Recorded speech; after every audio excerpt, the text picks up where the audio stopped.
میں نے اچک کر اس کی گردن پکڑ لی اور اس کے منہ سے دلدوز چیخیں نکلنے لگیں۔ مجھ پر جنون سوار تھا۔ مجھے باہر سنتریوں کی چیخو پکار بھی نہیں سنائی دی۔ وہ اندر گھس آئے تھے، اسے میری گرفت سے چھڑانے کی کوشش کر رہے تھے، مگر اس میں ناکام تھے۔ پھر شاید میرے سر پر ضربیں لگائی گئی تھیں اور اس کے بعد مجھے ہوش نہیں رہا تھا۔ نہ جانے کب ہوش آیا تھا۔ سر پھوڑا بنا ہوا تھا، آنکھوں کے سامنے بار بار تاریکی چھا جاتی تھی، بری طرح چکر آ رہے تھے۔ حواس کسی قدر قابو میں آئے تو محسوس کیا کہ کسی بستر پر ہوں اور پیروں میں فولادی بیڑیاں پڑی ہوئی ہیں۔ گزرے لمحات یاد آنے لگے، سب کچھ یاد آ گیا۔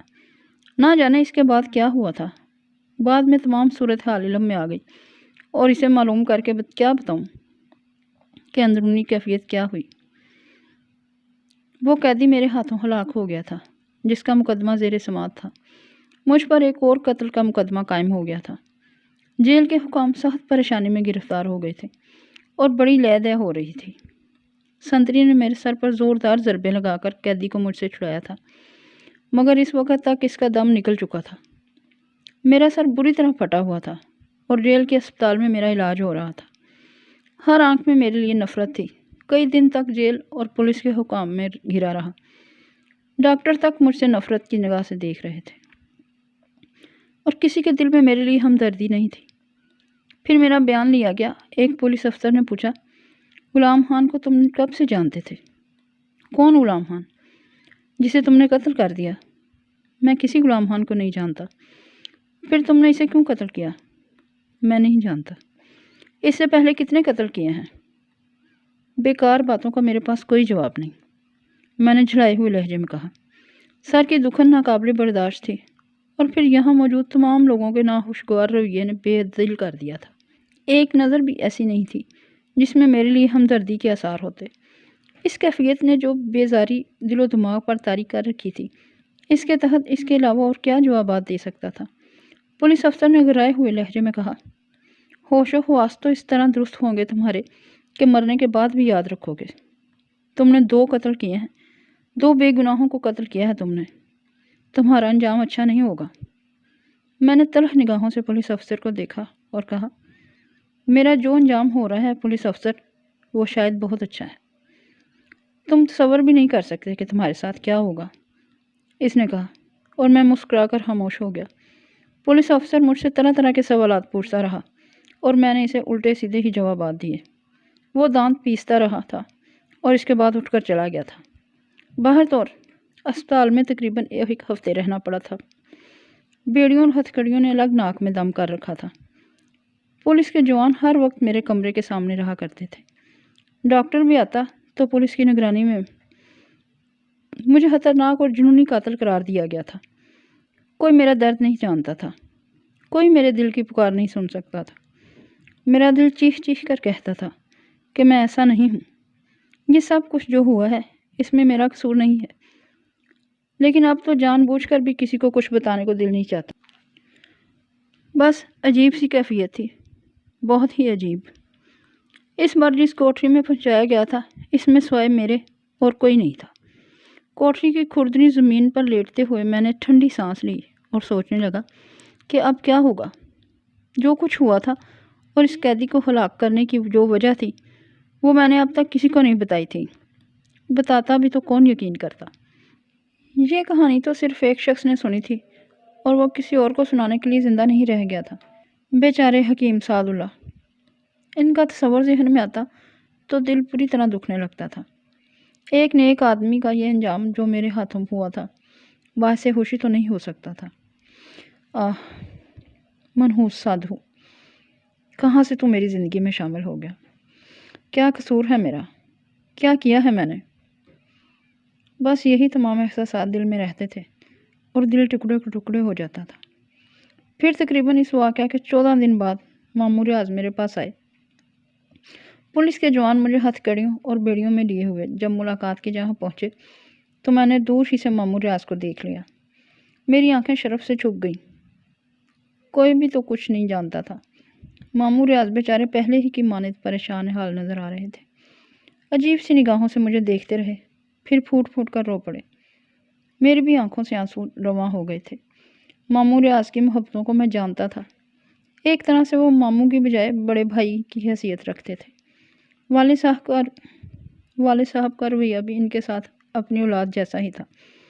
ماموں مجھے جتنا چاہتے تھے میں اسے اچھی طرح جانتا تھا۔ وہ بھرائے ہوئے لہجے میں بولے، کیا ہو گیا تجھے کیا ہو گیا مسعود؟ کیا کر ڈالا تو نے یہ سب کچھ میرے بچے؟ کیا کر ڈالا تو نے؟ کوئی وجہ تو ہو ان ساری باتوں کی۔ کیا نحوست نازل ہو گئی ہے ہمارے گھر پر۔ ابا اور امی کا کیا حال ہے ماموں صاحب؟ سب زندگی کا بوجھ گھسیٹ رہے ہیں۔ سرا کیا دھرا چوپٹ ہو گیا ہے۔ بھائی صاحب بستر سے لگ گئے ہیں۔ باجی کا ذہنی توازن خراب ہوتا جا رہا ہے۔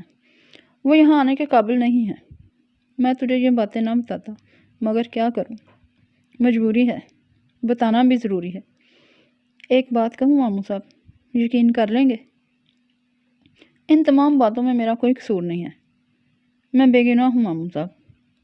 جو مجھ پر طاری ہو جاتا ہے وہی مجھ سے یہ سب کچھ کروا رہا ہے۔ میں اتنا برا نہیں تھا۔ یہ سب کچھ میرے گناہوں کی سزا ضرور ہے، لیکن حقیقت یہ ہے ماموں کہ ان دونوں افراد کو میں نے ہوش و حواس کے عالم میں قتل نہیں کیا۔ یہ بات ہم ایک ایک سے کہتے پھر رہے ہیں مگر کوئی نہیں مانتا، اور اس دوسرے قتل کے بعد تو وکیل ضمیر الدین صاحب بھی بددل ہو گئے ہیں۔ وہ تو یہ کیس ہی لڑنے کے لیے تیار نہیں۔ بس کچھ سفارشیں ہیں اور کچھ تعلقات جن کی وجہ سے وہ ہمارا ساتھ دے رہے ہیں۔ وہ آئیں گے تمہارے پاس تم سے باتیں کرنے کے لیے۔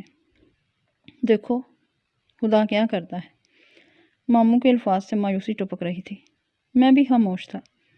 میں نے کہا، آپ ماموں، آپ میری جگہ گھر کا نظام سنبھالیے۔ میں تو سمجھتا ہوں کہ اب مجھے پھانسی سے کوئی نہیں بچا سکے گا۔ گھر کی بہت سی ذمہ داریاں آپ پر آ پڑی ہیں، لیکن ماموں ایک بات دل میں لے کر جائیے، امی اور ابا سے بھی یہی کہہ دیجیے گا کہ میں بے گناہ ہوں۔ یہ سب کچھ میں نے عالم ہوش میں نہیں کیا۔ میں اب سب کی قسم کھا کر کہتا ہوں۔ ماموں ریاض بری طرح رو پڑے تھے۔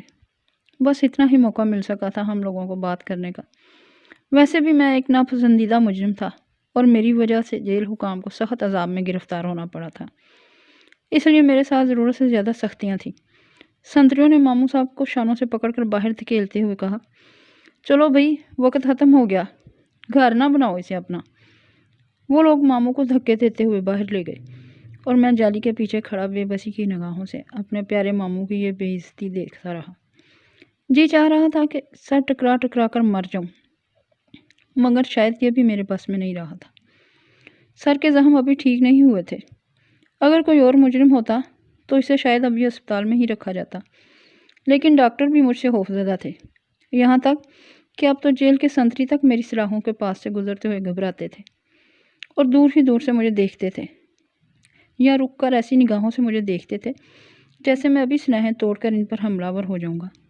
کسی انسان کی بے قدری اس کے لیے کس قدر دلدوز ہو سکتی ہے، اس کا اندازہ کوئی صاحب دل ہی لگا سکتا ہے۔ بے بسی کے دن، بے بسی کی راتیں، جیل کی تاریک کوٹری، تنہائی اور نفرت بھری نگاہیں، یہ ساری چیزیں اب میرے لیے تھیں، اور میں اپنے گناہ کو کم نہیں سمجھتا تھا، کیونکہ میں نے لالچ میں آ کر اپنی زندگی کو اصول کے دھارے سے ہٹایا تھا اور بے اصولی اپنا لی تھی۔ جادو سیکھ کر یا سفری عمل کا سہارا لے کر میں اپنے مستقبل کو بنانا چاہتا تھا۔ یہ گناہ میرا تھا اور اس کی سزا بے حد طویل تھی، بے حد طویل۔ کئی بار رو رو کر خدا سے دعا مانگی تھی، توبہ کی تھی، لیکن شاید میں اپنے جرم کو پوری طرح سمجھ نہیں پایا تھا۔ مجھے اپنے گناہ کا پوری طرح احساس نہیں تھا۔ میرے لیے بھی بہت طویل سزا تھی۔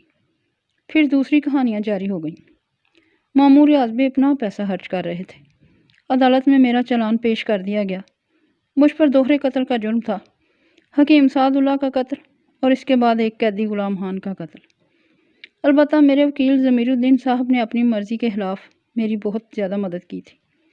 انہوں نے غالباً کچھ ایسے دلائل پیش کیے تھے کہ جن کی بنا پر مجھے پاگل اور ہپتی قرار دے دیا جائے، لیکن وکیل سرکار انہی لوگوں میں سے تھا جو مجھے نفرت کی نگاہوں سے دیکھتے تھے۔ اس نے جج صاحب سے میرے دماغی معائنے کا مطالبہ کیا اور جج صاحب نے حکم دیا کہ اعلیٰ قسم کے دماغی اسپتال سے میرا معائنہ کرایا جائے اور رپورٹ آئندہ پیشی پر ان کے سامنے پیش کی جائے۔ یہ سب کچھ بھی ہوا۔ میرا دماغی معائنہ کرایا گیا۔ پولیس کے جوانوں کی نگرانی میں مجھے اسپتال لے جایا گیا۔ تقریباً 5 دن وہاں صرف ہوئے۔ میرا دماغی معائنہ کیا گیا۔ طرح طرح کے ایکس رے، مختلف طریقوں سے دماغی تجزیے۔ عاجز آ چکا تھا ان تمام باتوں سے۔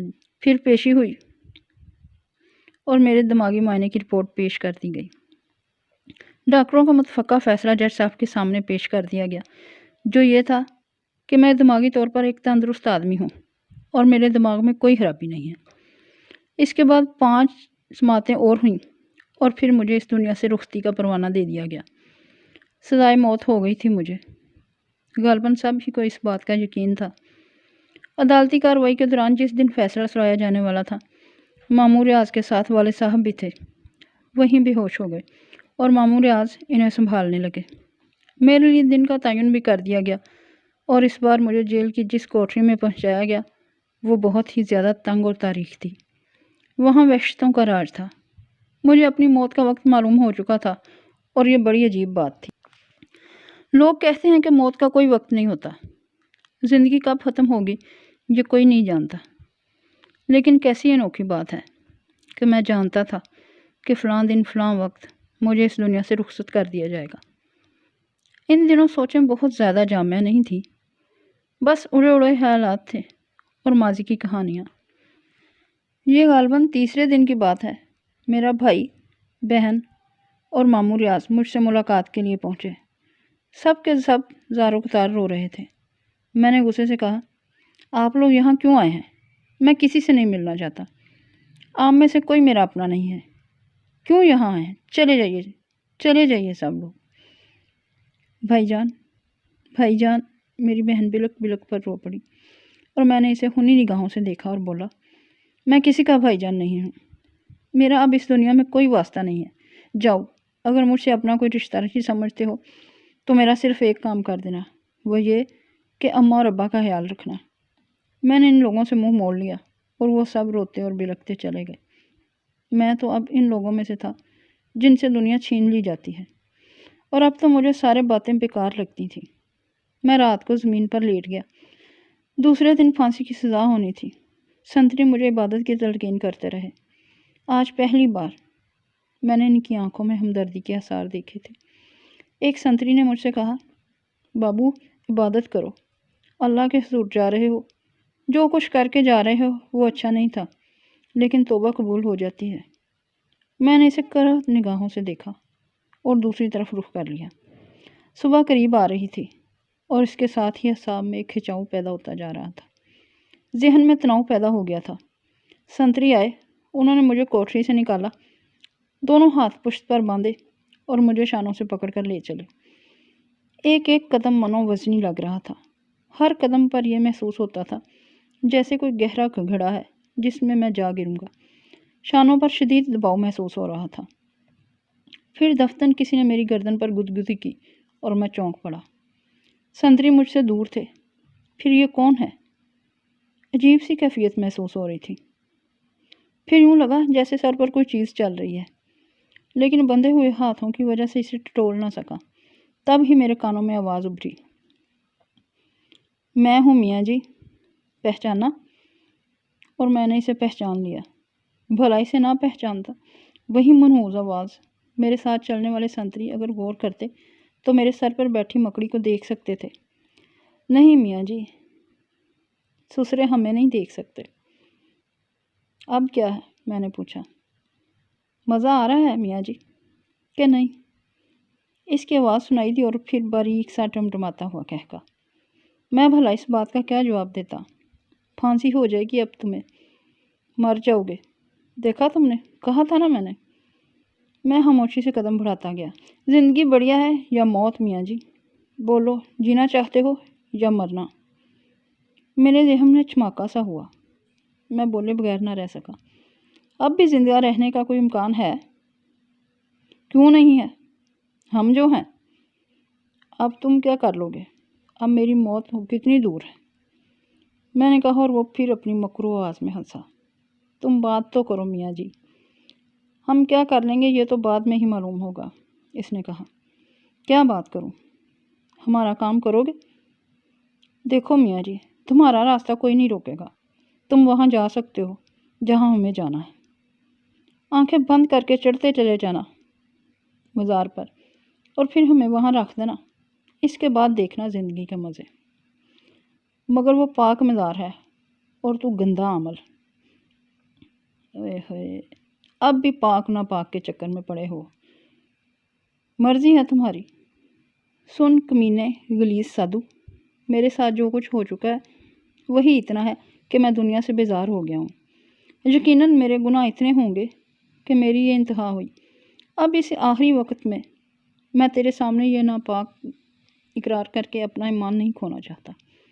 موت میرے سامنے ہے، اب مجھے کسی اور چیز سے دلچسپی نہیں ہے، میں تھوکتا ہوں تجھ پر۔ وہ کچھ دیر خاموش رہا، پھر بولا، زندہ تو تمہیں رہنا ہے میاں جی، میں سمجھا تھا کہ کس پل نکل گئے ہوں گے، موت کو سامنے دیکھ کر ہوش آ گیا ہوگا، مگر کوئی بات نہیں، میرے پاس بھی وقت ہے اور تمہارے پاس بھی، یہ کام تو تمہیں کرنا ہی ہوگا، آج نہیں تو کل، کل نہیں تو پرسوں، ایسے نہیں چھوڑوں گا میاں جی، ایک دفعہ میں مر گئے تو کیا فائدہ، مزہ تو تب ہے جب بار بار مرو، اس وقت تک مرتے رہو جب تک ہمارا کام کرنے کے لیے تیار نہ ہو جاؤ۔